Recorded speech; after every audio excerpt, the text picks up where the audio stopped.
আপনার উপার্জনে কি বরকত পাচ্ছেন না? কঠোর পরিশ্রমের পরেও কি অভাব দূর হচ্ছে না? মনে রাখবেন, রিজিক শুধু পরিশ্রমের উপর নয়, বরং আল্লাহর সন্তুষ্টির উপর নির্ভর করে। রিজিকে অভাবনীয় বরকত পাওয়ার জন্য মহান আল্লাহ কুরআনে একটি বিশেষ পথ বাতলে দিয়েছেন।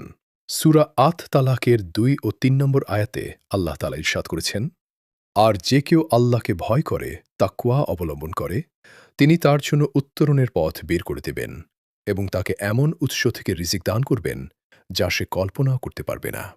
অর্থাৎ আল্লাহর ভয় এবং হারাম থেকে বেঁচে থাকাই হল বরকতের মূল চাবিকাঠি।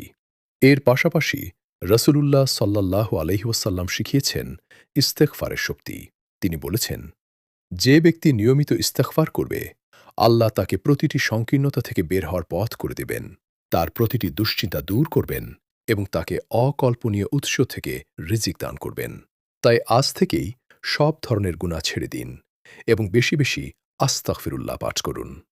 আপনার তাকওয়া আর ইস্তেগফারই বদলে দিতে পারে আপনার জীবন। আল্লাহ আমাদের সবার রিজিকে বরকত দান করুন। আমিন।